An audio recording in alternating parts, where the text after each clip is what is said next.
So hi everybody. My wife and I are spending our first New Year's Eve and day as husband and wife together. So we decided that, where better to do that than in the mecca of New Year's celebrations, Little Rock, Arkansas. So there it is. It's nice and foggy today. So coming to you live as of now, but it's being recorded from Little Rock. So I'm here to talk a little bit about analyzing the problem and really the seriousness that Amber's facing as her being the disillusioned assistant principal. And as the group members have already discussed with you, we realize that the problem that she's having is actually two different levels of the problem. It's her own dissatisfaction, and it's also a major issue with Polk Middle School. So I'm going to address both of those and analyzing those issues, and really talking about how serious is the problem. And here we have Amber, and you've probably noticed that there's about 8 different pictures of Amber throughout the presentation. To Amber's perspective, obviously, her dissatisfaction with her work is very serious. Her passion leading up to the position that she's in, and her passion ideally going forward, is on being an effective teacher and doing what's best for students. And she's frustrated to the point where she seemed to almost be questioning education as a whole, not even just the position that she had in Polk, although previous experiences that she had were more positive than what she's facing now. The principal, however, didn't really take it seriously at all. He believes that Amber is doing a good job, and I think that his evaluation of Amber doing a good job is that she has helped him maintain that negative status quo that we're going to talk about in a second.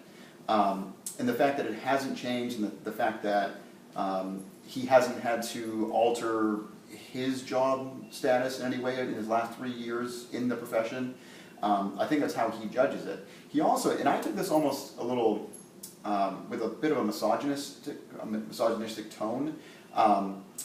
When he talked to her about it, when she had a conversation with him, he said, well, you should more or less be happy with the extrinsic motivations of having more money and receiving more pay than the majority of people her age. And again, the other administrator is a male, he's a male, and it seemed to me, young female in his room, there seemed to be some tones there, although it wasn't directly addressed in the reading. So what causes Amber's dissatisfaction? Really, it's the cultural norm that she was, I don't want to say welcomed into, but entered into, that had already been established. And she was expected to socialize into that rather than be some sort of mechanism for change and for improvement. So she has preconceived notions of the roles of a positive school community.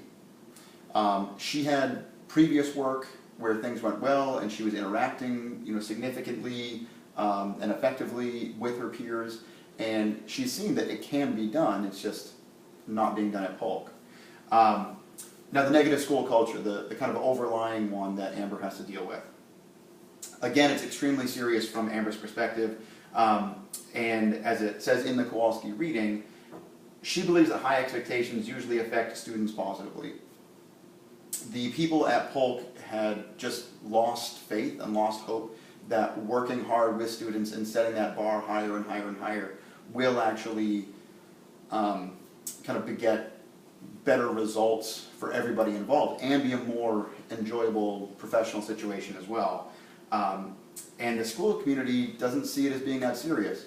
Previously, as the school had been more affluent and their culture had changed, it seems like their expectations of that culture has changed. And we've seen in some of our other readings that having those high expectations is the only thing that's going to drive up student achievement.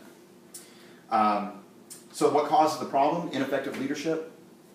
The status quo is the status quo, and he doesn't really take a whole lot of initiative to change things. There's also, I believe, we believe there's a fear of failure.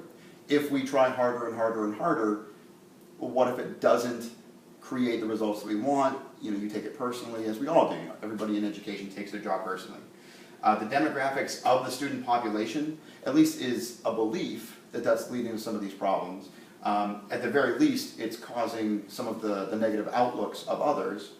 and a lack of trust between administration and faculty. Much of their interaction is actually very combative and negative in nature, and although, as we've talked about numerous times, conflict can lead to positive results and change, negative conflict and negative resolution or negative approaches to resolution accomplishes the opposite.